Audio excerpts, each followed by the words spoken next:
Hello everybody, it's Infinity Break, coming back at you today with yet another top 5 mod video. Yes, that's right, the last top 5 mod video I did a couple months ago, if I'm not mistaken, actually did pretty well. It's now within my top 10 favorite videos, and I'm not going to waste too much of your time in this little intro bit, but I just wanted to say, if you guys notice, my voice is a little different because I got a new microphone. I upgraded. I'm currently working on getting a new computer, but you guys don't care about that. I'm not here to bore you about any of these details. I'm here to tell you that today's video is going over some of my favorite mods that enhance Skyrim's gameplay. I love Skyrim mods so much. I love Skyrim on this channel, and I just wanted to talk about some of the mods that I play with every single day that really help my experience and make me enjoy Skyrim just a little bit more. So without further ado, let's get into today's top 5 gameplay enhancement mods for Skyrim and Skyrim Special Edition. Number 5, Frostfall. So Frostfall makes it onto the list mostly for two things, its realism factor and its difficulty factor. It adds a whole new layer to the game. If you don't know what Frostfall is, it is a mod that essentially adds in a bunch of stuff revolving around the idea of hypothermia, survival, and camping. It is a very nice mod that basically just adds in these really cool factors, such as the ability to build camps, to wear clothes to increase your warmth, to have to worry about the weather, and to make sure you don't freeze to death when on an adventure. Because if you guys were not aware, Skyrim is probably one of the coldest provinces in all of Tamriel, maybe being on par with something like High Rock, depending upon which part of High Rock you're comparing it to, of course. But this province is really cold, and not having a survival mod like this is kind of unrealistic, because you should have to worry about the cold. You should have to worry about what an average adventurer would have to worry about if they were trying to go through all the dungeons and such inside of Skyrim. Regardless, with things like camping, weather sense, and other such things that add little itty bitty things like coverage and other such warmth factors to armor, I definitely recommend this mod to you because it adds a whole new layer to your version of Skyrim and makes it a little bit more difficult and a little bit more enjoyable if you're into this kind of stuff. Both links to both Skyrim and Skyrim Special Edition will be down in the description, so go check them out if you want to see it. Moving on to number 4.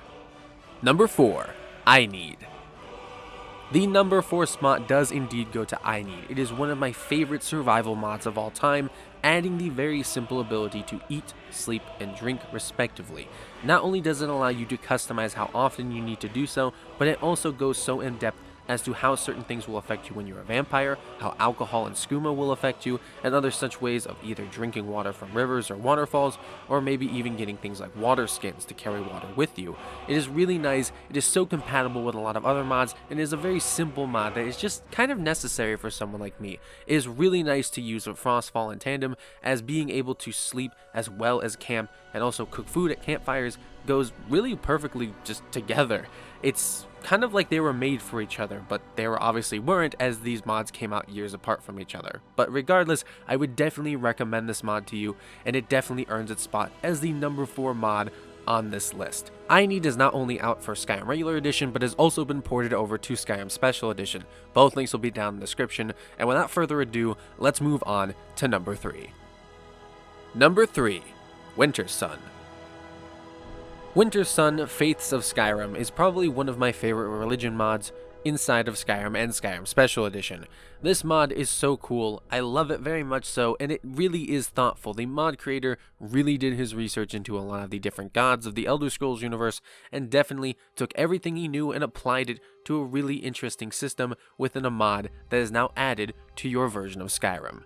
If you don't know by now, Wintersun is probably one of the few religious mods out there that adds a really in-depth religion system to Skyrim. It is awesome because it is based upon what race you start off as and which god you choose to worship over time. It is really nice because these gods actually will reward you for being faithful to them, and they do have their likes and dislikes. If you do things they dislike, your reputation with that god will decrease. But if you do things that they like, such as praying at certain times, or praying whenever, or then worshiping them, or doing things that they like, or specializing in skills that they really enjoy, then you will see your reputation with them rise. It is a really in-depth mod that adds different shrines across the map, and adds different things that actually allow you to get certain perks from the gods, and just, are all based around not only your race, but how you actually act within your game. The reason Wintersun made it onto this list in the first place is because it not only goes over the 9 divines in the Daedra, but it also goes over lesser known pantheons such as the Khajiit pantheon, and the Yakutan pantheon, and the Aldmeri pantheon. It also adds in lesser power gods such as Ebon Arm that are actually kind of forgotten at this point within the Elder Scrolls lore, that I really like seeing being mentioned even just in mod form again. Add in the ability to not only pray whenever you want, be offered by Daedra to worship them themselves, and also being able to find relics across the map makes Wintersun probably one of my favorite religion mods of all time, and definitely makes me want to recommend this mod to you even more. If you want to go download it, both links to both Skyrim and the Skyrim Special Edition will be down in the description, and I am now going to move on to number 2. Number 2. Live Another Life. Alternate Start Live Another Life is probably one of those mods that's kind of just really needed for Skyrim at this point. I can't tell you how many times I got tired of seeing the intro sequence play over and over again whenever I wanted to start up a new character on Skyrim. It would actually be so ingrained into my mind as to actually save directly off the cart right before character creation, but even then you have to sit through the long sequence of nearly getting your head chopped off, running through the town, running through the undercroft of the keep. It just gets annoying, and you sometimes just really want to skip it, and you kind of wish there was a skip option. Well, this mod basically adds in that skip option with the ability to go back and replay that intro if you really want to. Alternate Start Live Another Life is basically a necessity at this point if you want to play Skyrim in 2019. It allows you to skip the repetitive intro that we've all seen hundreds of times, and it basically allows you to pick whatever beginning for your character that you choose. It is awesome. There are so many different options to choose from. Things from starting off at an inn, owning property, camping out in the woods, being left for dead, being shipwrecked, being a vampire, you name it. You can even just escape the cell you start off in when you make your character and name them. It is really well thought out, it has awesome voice acting, and the areas that you start off in make sense. It's really cool, I recommend it, and it's out for both Skyrim and Skyrim Special Edition. Now without further ado, let's move on to some honorable mentions. Honorable mentions. Carriage and Ferry Travel Overhaul.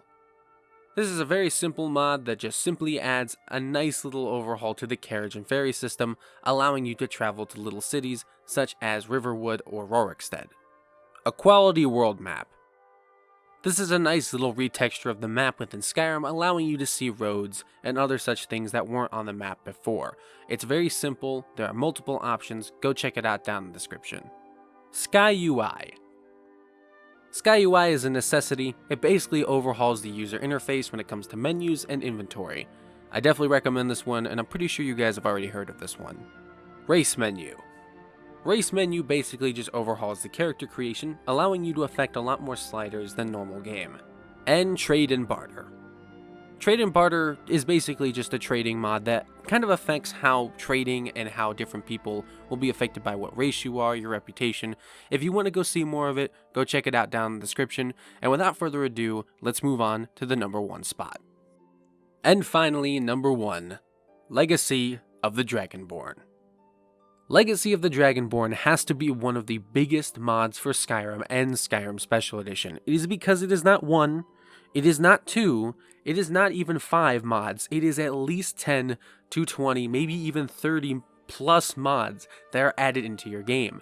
When I first heard about it, people failed to mention how much it overhauls your game. It changes the appearance of a lot of items within your games and actually just adds in a whole bunch of new weapons, armor, doodads, knickknacks, collectibles, and other such things. It makes it so that you can excavate ruins, it makes it so that you can find awesome weapons from previous games, and it's all centered around this gallery that is found within Solitude.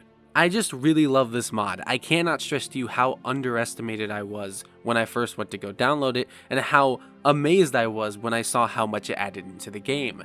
There are things like statues and stuff that you can find, the books are overhauled, all the drinks are like completely overhauled to look different.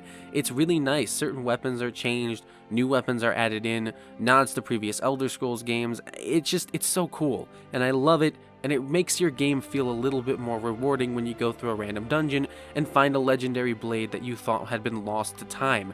It is just so great, and I love it, and I cannot recommend it to you enough. It is out for both Skyrim and Skyrim Special Edition, so go ahead and go down in the description and check it out. Please do yourself that favor. But regardless, this has to be the end of the video. I hope you guys liked this top 5 video, and go and check out at least 1 or 2 of the mods I recommended if you didn't know about them before. Hopefully these mods you have not heard of before, or if you have, you finally go ahead and check them out with these little descriptions I've given them. I know people enjoyed my last top 5 favorite mods, and I'm going to just continue doing these because I know people like them, and I love talking about mods, and honestly, Skyrim is one of my favorite games of all times. So if you guys have a topic as to which mods I should cover next for a top 5, let me know down in the comment section, and I hope you guys stick around for more videos in the future. This has been Infinity Break, reminding you all to say it with me now.